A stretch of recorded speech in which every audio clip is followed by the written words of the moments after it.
Before we begin, I'd like to pay my respects to my teacher, the Most Venerable John May Park, and to Yuhei Kwang Sunim, and to your Sangha. I hope you're all doing well today. Today's Dhamma talk is on karma. Now karma, in its simplest form, is if we do good things happen. If we do bad things happen. We will see how complex the effects of karma can become during our talk today, and also during our talk during this and that conditionality. So I'd really like you to remember that in its simplest form, we do good things happen. When we do bad things happen. Now, one of the interesting things about karma is I call it a permeator. That is, karma permeates through all of the Buddha's teachings, and of course then our existence. Now, what I mean by that is there are certain functions in any system that are on all the time or off all the time, and there are certain functions that are on-off functions. Karma and rebirth are what we call an on function. They are continuously on through our entire existence in this lifetime or any other lifetimes to come. Now, like all things, karma is impermanent and eventually will not exist, but for all practical purposes, for what we're talking about now, karma and rebirth are in fact prevalent in our entire existence. Now, what does that mean as opposed to, say, on-off functions? Let's go back to the Eightfold Path for a moment. Do you remember when I talked about the fact that sometimes we have intention and sometimes we don't? Well, we could say in that case that sometimes intention is on, sometimes intention is off. Sometimes effort is on, and sometimes effort is off. Sometimes we're mindful, and sometimes we're not. Notice contrasting these with karma and rebirth, these functions are on-off functions. Now, the reason this is important is that the whole fundamental base of Buddhism is built around karma and rebirth. The Buddha originally left on his quest to find enlightenment so he could escape this series of rebirth, death, rebirth, which we call samsara, and the experience of dukkha each time one takes rebirth. That was the whole basis for the Buddha beginning his path toward enlightenment. So there are some out there that would propose you could have Buddhism without karma and rebirth, and I would say that would be very much like trying to have Christianity without Christ. It just doesn't work. As I say, karma and rebirth form the fundamental basis of all of the Buddha's teachings. Now, another thing that I find interesting is some people assume that the Buddha borrowed the concept of karma from the prevailing belief systems in India at the time. Let's examine that idea. The Vedic tradition held that action was the trigger point of karma.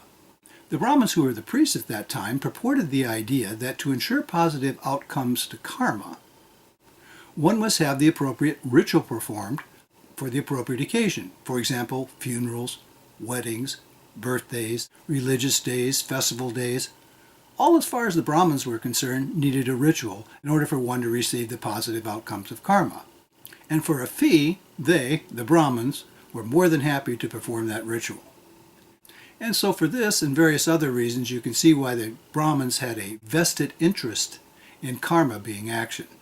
The Buddha redefined their term and said, it is volition or intention that I call karma. Notice the difference here. Action is out here and gone. Intention is in here in the mind, where we can actually have an opportunity to deal with it. So the Buddha moved the trigger point of karma from action to intention within the mind. Now that means that action without intention produces no karma. For example, if you're walking down the street and you happen to step on an insect, and that wasn't your intention, or you didn't even know the insect was there, then of course no karma would be generated for you for that particular action. Let me give you another example of action versus intention. If there are two groups that I've been around that have no difficulty with the concept of karma, it's Los Angeles gang members and Navy SEALs. Now it's interesting because the purpose of one group, gang members, is to cause aggression, violence, or as we used to say, just basically hate and discontent. Where in the case of Navy SEALs, they protect us from aggression and violence. Now, if we were to look at the action of both groups, that is the end product of both groups, the actions look very similar, where the intentions of each group are vastly different. So that's another good example of the difference between intention and action, and reinforcing the idea that intention actually is the trigger point of karma. So to wrap those two things up, one, karma is absolutely fundamental to Buddhism, and two, the Buddha certainly did not borrow the concept of karma from the prevailing belief systems in India during the time of his teaching. All right, let's look at some interesting aspects of karma.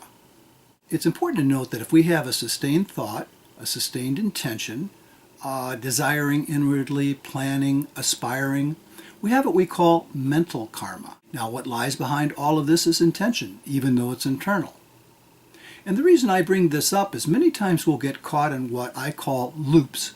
Loops are situations in which we keep repeating the same thing over and over and over again in our minds. And it could be positive or it could be negative.